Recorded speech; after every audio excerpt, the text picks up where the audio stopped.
Welcome दोस्तों, study with Pintu sir के इस छोटे से यूट्यूब चैनल में। ठीक है, स्टडी विद पिंटू सर के इस छोटे से यूट्यूब चैनल में आज हम लोग देखेंगे 12th क्लास का जो हम फिजिक्स देख रहे हैं, फिजिक्स चैप्टर 1। ठीक है, चैप्टर 1 का नेक्स्ट क्वेश्चन जो हम उसमें देखे थे कि स्थिर वैद्युतिकी और विद्युत आवेश क्या है। 2 क्वेश्चन देखे थे, इसमें भी हम 2 क्वेश्चन देखेंगे प्रॉपरली और समझेंगे कि आखिर क्या है।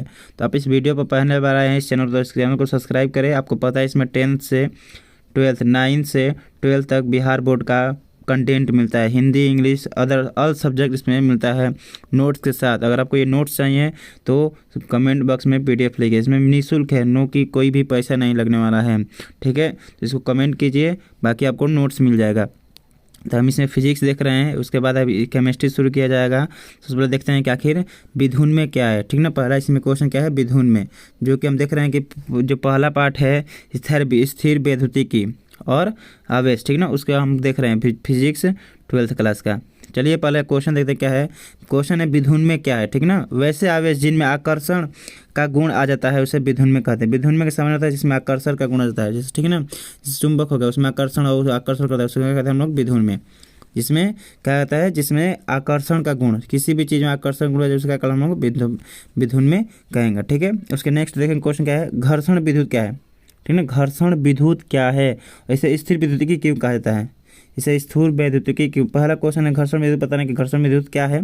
ठीक है, उसके बाद बताना कि स्थिर वैद्युतिकी इसे क्यों कहा जाता है। ठीक ना, हम सबसे पहले देखते हैं घर्षण विद्युत किसे कहते हैं। ठीक ना, जब दो वस्तु को आपस में रगड़ा जाता है तो उसमें उत्पन्न आवेश को घर्षण विद्युत कहते हैं। ठीक है ना, समझ लीजिए 2 पत्थर है, 2 पत्थर को आपस में रगड़ गए हैं तो उसमें जो आता है आवेश उसको हम क्या कहते हैं, घर्षण विद्युत कहते हैं। कि जो घर्षण करने पर क्या उसमें विद्युत उसमें विद्युत या उसमें आता है, उसको हम घर्षण विद्युत कहते हैं। ठीक है, जैसे कि 2 पत्थर को हम रगड़ रहे हैं तो उसमें क्या आ रहा है, विद्युत आ रहा है, उसको हम क्या कहते हैं, घर्षण विद्युत कहते हैं। रटने की कोई आवश्यकता नहीं है, इसको समझिए। ठीक है ना, जब 2 पत्थर को हम रगड़ रहे हैं आपस में उससे विद्युत जो उत्पन्न हम क्या करते हैं, घर्षण विद्युत कहते हैं। तो अब अगला क्वेश्चन क्या है, इसमें स्थिर वैद्युतिकी क्यों कहा जाता है। ठीक ना, इसको हम स्थिर वैद्युतिकी भी कहते हैं, इसको क्यों कहते हैं ये भी इसको समझ लीजिए। ठीक है, चलिए एक सेकेंड। ठीक, देखिए जब आवेश किसी वस्तु में उत्पन्न होता है तो वह स्थिर रहता है। समझ लीजिए, जब आवेश किसी भी वस्तु में, किसी अलग वस्तु में रहता है तो वह कहा था एकदम उत्पन्न होता है, उसको स्थिर रहता है। अर्थात एक स्थान से दूसरे स्थान नहीं जा सकता है, इसे स्थिर। ठीक है, जब किसी वस्तु में अगर रहता है तो वह स्थिर रहता है। ठीक है ना, अर्थात एक स्थान से दूसरे स्थान तक वो नहीं जा पाता, इसलिए हम लोग स्थिर वैद्युतिकी कहते हैं, क्योंकि वो स्थिर रहता है। ठीक है ना, सामान्य अर्थ है स्थिर रहता है, इसलिए हम लोग स्थिर वैद्युतिकी भी कहते हैं। तो आशा करते हैं ये पहला क्वेश्चन आपको समझ में आएगा। पहला इसमें क्वेश्चन है कि स्थिर वैद्युतिकी, ठीक है ना, इससे क्वेश्चन है कि इसको स्थिर वैद्युतिकी क्यों कहते हैं। ठीक है, घर्षण क्या है, घर्षण विद्युत क्या है, जब 2 वस्तु का आपस में रगड़ उसको घर्षण विद्युत कहते हैं। इसके स्थिर वैद्युतिकी कहते हैं क्योंकि यह वस्तु में रहता है और स्थिर रहता है। ठीक है ना, यह आप इधर उधर नहीं जा पाता है, एक स्थान दूसरे स्थान नहीं जा पाता, इसलिए हम स्थिर वैद्युतिकी कहते हैं। ठीक है ना, ये पहला क्वेश्चन हो गया। ठीक है, इसके बाद नेक्स्ट क्वेश्चन देखते हैं दूसरा क्वेश्चन, विद्युत आवेश की योज्यता। विद्युत आवेश की योज्यता क्या है, जब किसी निकाय का कुल आवेश जब किसी निकाय का कुल आवेश उसके विभिन्न अवयवी, विभिन्न घटक या अवयवी पर विद्यमान विद्युत आवेश के बीच गणितीय के बराबर होता है, उसे हम कहते हैं विद्युत योज्यता कहते हैं। ठीक ना, जब विद्यमान विद्युत आवेश के बीच गणित, ठीक ना, कहते हैं इसको बीजगणितीय के बराबर होते हैं, हम क्या कहते हैं, विद्युत आवेश की योज्यता कहते हैं। जब किसी निकाय का कुल आवेश, जितना निकाय का जितना आवेश है उसके विभिन्न घटक पर विद्यमान विद्युत आवेश के बीज गणितीय के बराबर होता है, हम क्या कहते हैं, विद्युत योज्यता कहते हैं। आज की इस वीडियो में हम 2 क्वेश्चन देखें।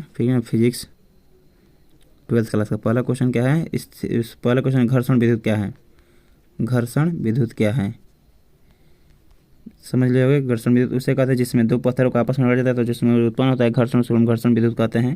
ठीक है, इसका स्थिर वैद्युतिकी क्योंकि वो स्थिर वैद्युतिकी इसलिए कहा जाता है क्योंकि वो वस्तु में रहता है, वस्तु से एक स्थान दूसरे स्थान नहीं जा पाता है, स्थिर रहता है, इसलिए हम स्थिर वैद्युतिकी ही कहते हैं। दूसरा है कि विद्युत योज्यता। ठीक है ना, बीजगणितीय के बीज है, एक सेकंड देख लेते इसको क्या है नोट्स में। ठीक है ना, उसके बाद देख लें बीज सामान्य होता है। देखिए, जब किसी निकाय का कुल आवेश उसके विभिन्न अवयव, विभिन्न घटक के विद्यमान विद्युत आवेश के बीच बीजगणितीय के बराबर होता है, उसे हम कहते हैं विद्युत आवेश की योज्यता। तो आज की इस वीडियो में इतना ही। नेक्स्ट वीडियो के लिए इस चैनल को पहली बार सब्सक्राइब जरूर करें। ठीक है दोस्तों, तो लाइक कमेंट जरूर करें। तो आज की वीडियो में इतना ही, धन्यवाद दोस्तों।